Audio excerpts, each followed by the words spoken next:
Emoyeni bagiti kuyachisa. Emoyeni yetu kwangwanwami. Solo emoyeni bagiti kuyachisa.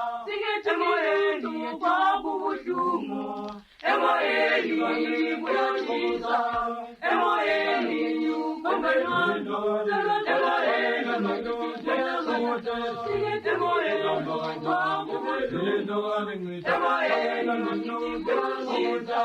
Emoyeni It's a good morning to you. Welcome to Asake Online. My name is Zenzele Ndebele, and this is the program, the Zipra Liberation Archives, where we talk to different liberation war heroes, or ex-combatants, or freedom fighters.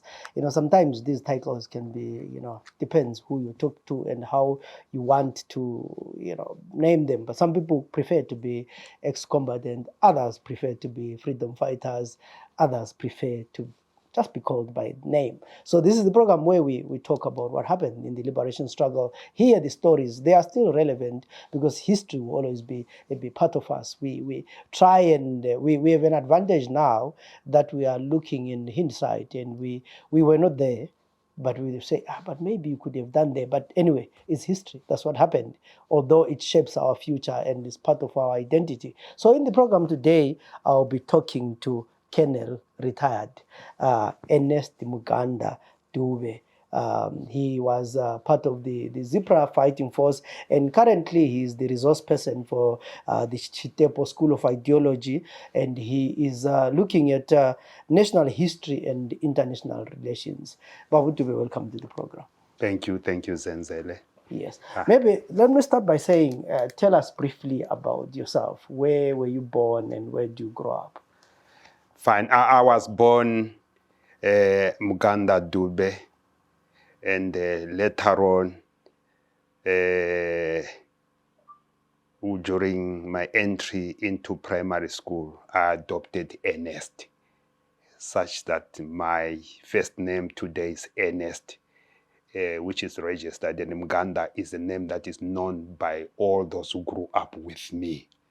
I was born in Tokwana area, Bulilima, implying that I am a Kalanga by descent, and I grew up there in Bukalanga.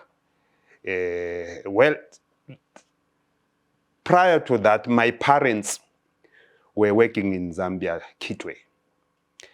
Hence, after my birth, my parents took me back to Kitwe, Zambia, where I did my kindergarten. At one time, I'm speaking Bemba. But in 1965, 66, when Smith declared UDI and closed the border, we happened to visit my granny, who was ill, and eventually she died. That's how we happened to be settled in Rhodesia forever. We could not go back to Zambia. And that's where the rest of the family members were, in Kitwe, Ndola. So the rest is history. I attended Tokwana Primary School as a young boy. And my life in Tokwana, I would precisely say, is 7 years. Because on completing schooling, primary school, unfortunately, my parents could not afford to send me to secondary school. I had to then cross the border to South Africa, Joburg. And I had a 2-year stint in Joburg. 1976, December, then I decided to leave for Zambia and join the rest. How did I come to know about that? I worked for a British London Times journalist, Mr. Neil Ashford, I still remember. So when he would come doing the packaging of whatever the press, I was responsible for packaging. So many times he would ask me, what about this? What about the struggle? I became interested. And he's the guy who warned me never to share whatever we were discussing with South Africa. So I became attached to the Zimbabwean struggle by virtue that I was following whatever he was writing. And I believe you, when I decided to go for armed struggle, to join armed struggle in December 1976, I told him that I was going to the revolution, and he's the one who took me by his vehicle to the Park Station, the railway station, and he bid me farewell. And he had indicated to me, should you find the going tough in Lusaka, feel free to contact the London correspondent in Lusaka. Implying probably if I was not strong, I could have abandoned the struggle and connect with a British link as I was directed. That's me. Additional to that, already Jane Ngwenya was chanting that voice. We are struggle, we are in a struggle. And 1975, by then, quite many of us were leaving Joburg. And I had two groups of my homeboys which had left earlier. The first group that had left earlier was that of my cousin uncle, the likes of Morten Makwiramiti Moyo and my brother Devi Moyo, followed by the second group that left was that of Vincent Hilary Ndlovu. We were growing up, staying in the same vicinity in Joburg. So we knew pretty well. And prior to that, we had the early guerrillas of the 1960s. General Chile, Udubu, General Manata, I never saw him, he's in Leia as well, Doko Stanley, those were local guys. So, and the brother to Richmond Ngube, they were all, we knew that these guys had gone to somewhere where we did not know in Zambia. And given my background, my parents were members of UNIP. We used to sing a lot of Simon Kapkepe, Hayepa. So I grew up because I attended kindergarten. I was already aware. So it's me, I left Joburg 1976. But I had a colleague of mine, when we were in Botswana, he decided he could not proceed to Zimbabwe. Why? He said, no, I can't go. He had no passport. So I had to carry the luggage to go and drop them in Plumtree, Bulilima. Then I only stayed 3 days. When I arrived home, I found the following day, there were these military guys, they were camped so close to our home. My mother then tipped me never to come out of the home village. So I stayed indoor for 2 days. The third day I was gone. So that's 1977 through Francistown. I didn't stay long at Francistown. We moved to Dukwe, then moved to Nampundu. Again at Nampundu, you see,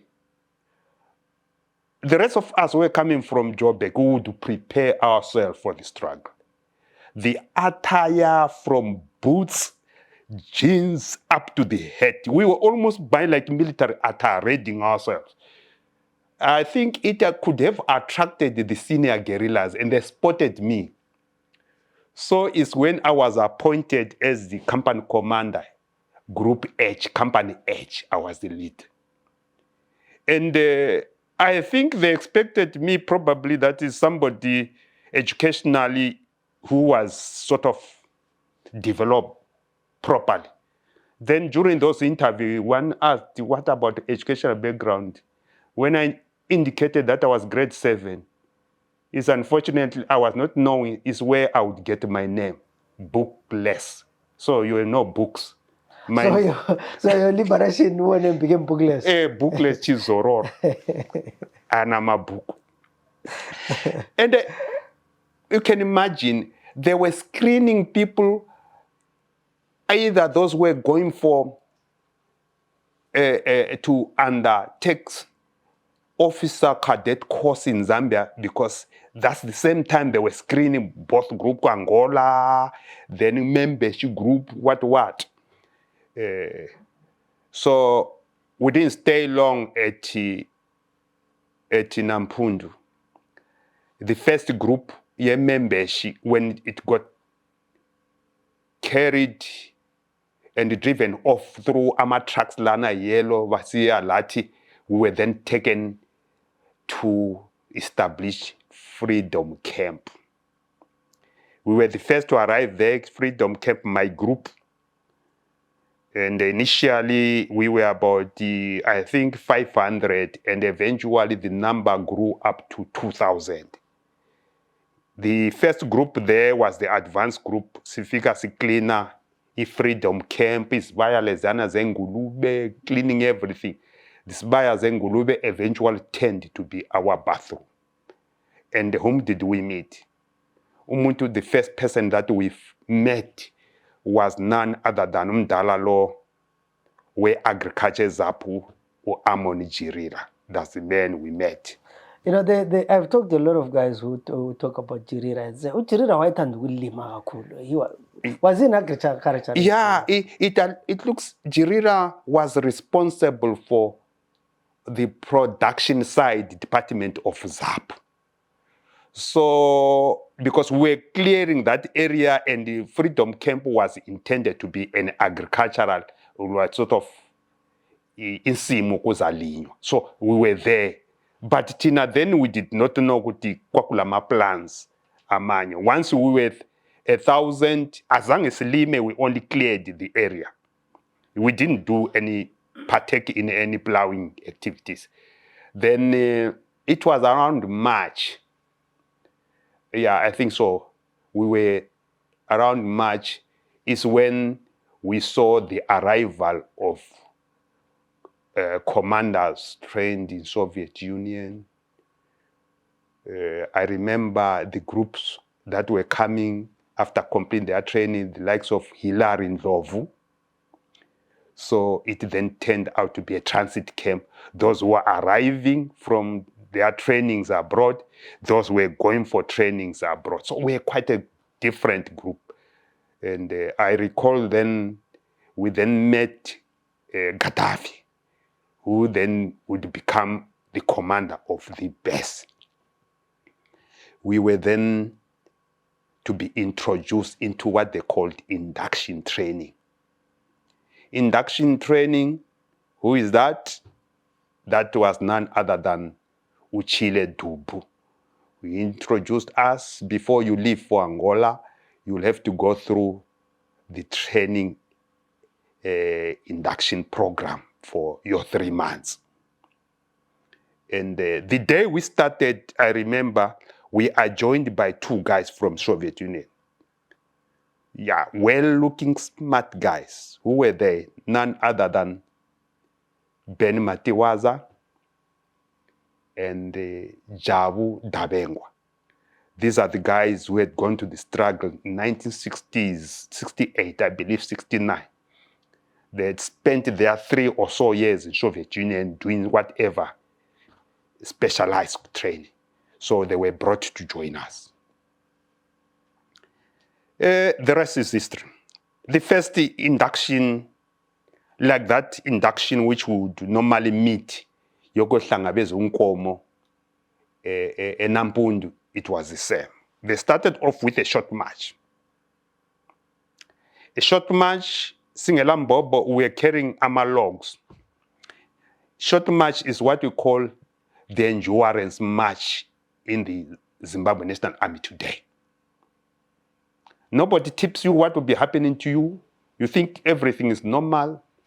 We started Puma on the southern eastern side, following the railways, around the 4 o'clock in the morning. We would return around the 11:30, being exhausted. So how do you call it a short march when it is that long? That's how the guerrillas termed it. They would call it as a short march. I think long marches was an endurance that would take days. But Yeah. if it is half day, they It's call short. this short. I remember as we came back, the indicators could tell us that day all was not normal. Because you see the MENA, other instructors join in, that excitement. that kind of language. You see, because with that experience, airport in Nampundu, the language was very similar to today's life stuff. So here we come, we'll then be introduced into judo, endurance match cycle, right? Twalisa izandla lapha isigodo zama ukuthi ulethe phansi uchaywa lapha uchaya lapha. And then I realized it's unfortunate maybe my colleagues, those who had come from Russia, Union of Soviet Union, I recall one a collapse. The rest is history. Those guys had no empathy ukuthi umuntu sewile. The way abamkhahlela ngayo, the way angani uyavuswa njengenkomo efileyo. So but when you had no time to concentrate kwenzakalani, wawuphonga ukubona ngekhona elihle ukuthi ucomrade uyabulawa. That was us. So at this point, don't you think of contacting your British connection to leave the strike? Yeah, that thing had happened to me after in Nampundu, because at Nampundu, sihlangabeza umdala, the treatment was bad. Yeah, so tell us about this. And I've talked to guys who say, I mean, like you say, then again in your best clothes. Yeah, we were smart. The South African group were smart. I remember we had Chikere Mabanda, we had Omar Bidliza, we had Amini, we had Frank, the South African group. My colleagues were all dressed in a Flosham shoe. Flosham shoe yale Italian sole. Wawithatha igoba nje ifake esikhwameni. So it was so expensive. Le arrow shirt. We were smart. Remember our dressing from South Africa, tina sasebenzisa dry clean. Yeah. You see, uzama ukuthi preserve umqolo wakho ume kuhle. But that day these guys are not tipping mina ngala jeans le high heel yami. Oh, whoops. These guys are over. Yeah. So yazi ukuthi sathi sesikhwela intaba leyana siroliswa sokuthiwa frog march. Frog march, you jump like a frog. You see, when you jump like a frog, you see, if Flosham shoe or ibag, iyaqamuka is an Italian sole. It's meant for ukungena emoteni not nyathele smart. So my colleague destroyer, when they say wama, lam ngamkhangela sama. It's not possible. We thought it was that kupani isicathulo libeke eceleni. So othebula ogwala abana basigcwala. Yazi bathi besigcwele omunye uTeddy ngapha yes, uTeddy must be homeboy from Brunapec, using that vulgar language. So eventually they pull him by the legs. Wela phansi abanye zama ukuthi avuke bamkhahlela uFrank the other. We were about 6 or 7 around there. So injiva zonke sathi is when we started realize things have changed. Things have changed. Yikho kwaqalisa ingoma eyamagerilo izwa ukuthi othebula bavuka isiponono. You see, othebula bavuka isiponono. So it was sung against injiva. Injiva ziyasimaka whatever. So yikho lapha we decided then lo munye sesitivan white. White is sort of light ngathi sort of a colored ophume plant asibalekeni madoda. We had agreed to go back to Joburg. So that plan asibalekeni sizabaleka nge-weekend. I think it was on a Thursday sizabaleka nge-weekend. But the following day, says we alarm.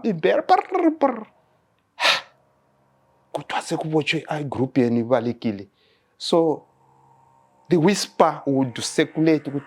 Oh, white, white. So I was so disappointed. So they ran away before the weekend. Towards the Victoria Falls Road. So where we were, kule camp leyana a bit a distance esihlahleni leyana okule fence abasithi former camp swap. So we could see during lunch abantu behamba ama-leg irons ukuthi babotshiwe kulabantu abaningi sasingafiki o-white bakhona pha sebebotshiwe. That's what deterred us ukuthi singasa never discuss anything of ukubaleka eZambia. So Freedom Camp kwakunjalo. Well, I remember into a short match thina ngani sasi-infiltrated la Cell Scout. There was this tall guy, Shona speaking. He shot ifrog match lani yabowa. Uyezwa mpela, more so if you are a tall man with long legs. That guy had long legs. Then he refused.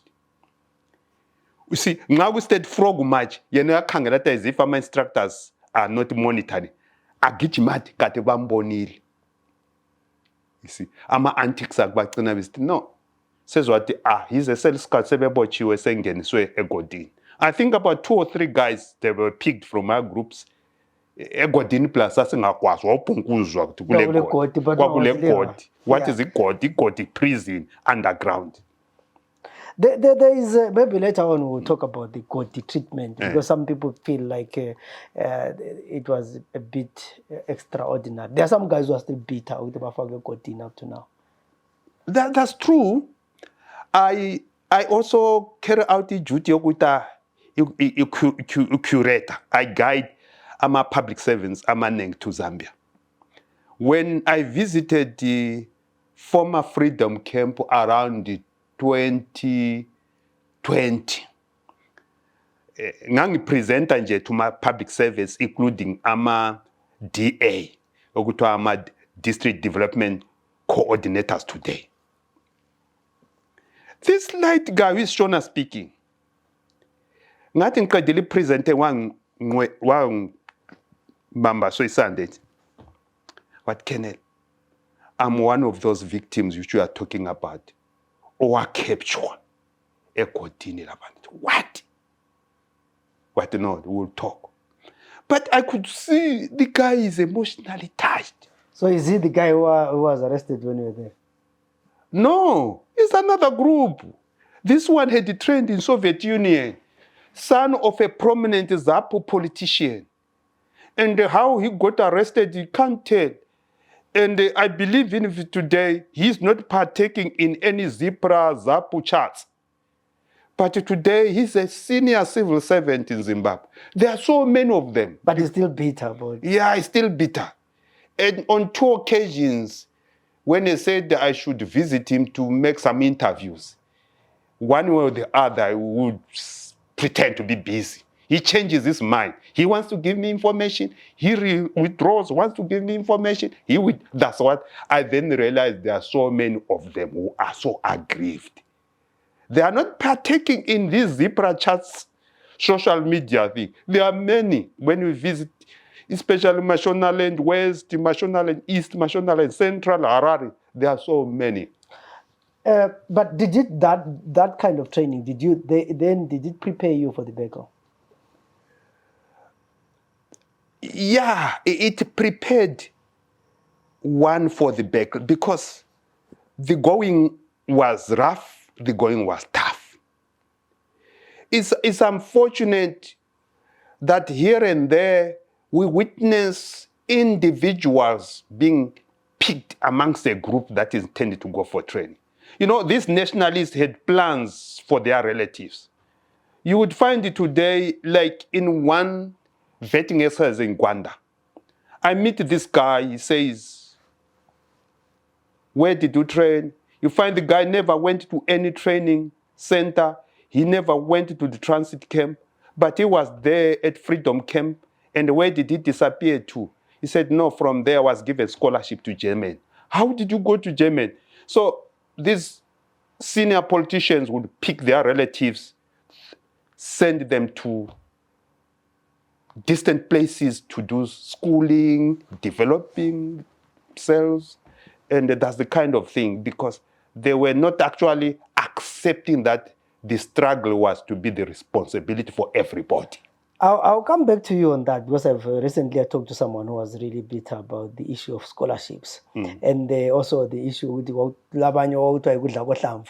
But I'll come back to that. So you after the induction, where do you do your training yourself? Oh, first, then it became common knowledge that we're being prepared at Freedom Camp to go for training in Angola, the first group, 1977. And my group, unfortunately, when we arrived, we did not see Jason Papamo, he had died. We did not see the John Dube JD had died. Then who was the common person to us? Any guerrilla who went to armed struggle, there are two prominent common persons that we meet in terms of command and intelligence. The command side, you meet Nikita Mangena. You definitely admire his stature, the way he poses himself, the way he presents the struggle. You just feel to be part of it. And then we had the likes of Cele, the vocal administrator, I see. Then we happened again when we were there. We are seeing those groups who were coming from Zipa. And we are then seeing individuals who were reported to be coming from the front. I still remember we are meeting this Mdala Zwangami the day he introduced us. He showed us Ukepchindege. You see, Zwangami came singing Inzima, Unzima lo mthwalo, ufuna madoda, unzima. Then, wesidla umumbu, uZwangami. Wabe sithi majaha, you see, umumbu le ngudlayo, nguphathelwe majaha vele efront. Onyampinkiza, you know, Chipa. Yeah. That was deadly. So we were motivated as if we are getting late. Yes, alwana lesingabuyela masinyana. So umumbu. Into says right, yo chipa naphathu abanye yo chipa umbona wena nangu yani chipa umbonile edlulile. Nangu yani stand umbonile uSidini. Ukhona undodo wekaro okuthiwa nguSidini omude okuthiwa waCaptain Ndege ubabonile, but you could not get chance to talk to seniors. Yet success hamba. Then in May, the first group of 200, I believe, left for Angola. Then in June, we followed. We then established Mboma Luso in Angola, in Luena. We were divided into companies. And who received us? We find the camp Ilama Cuban instructors.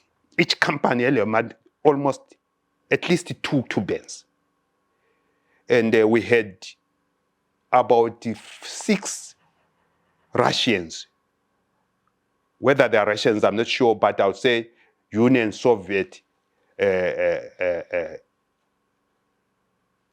military representatives who were senior than the Cubans.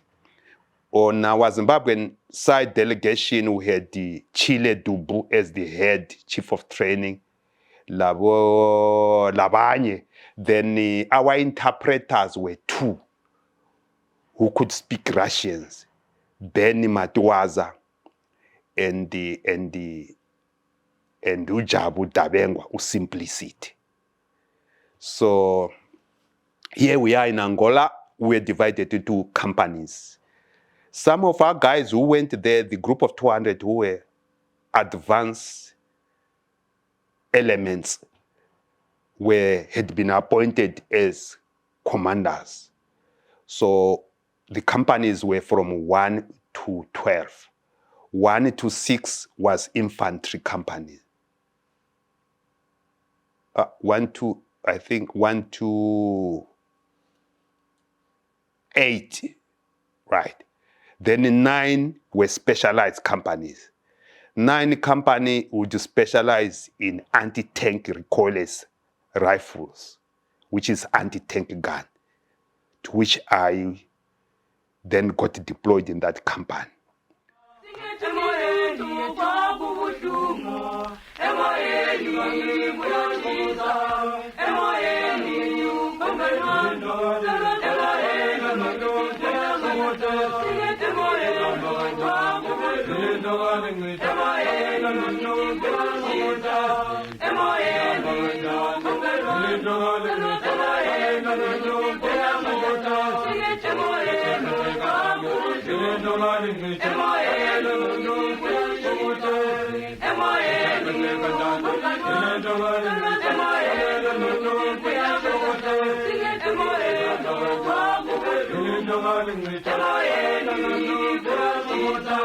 Emo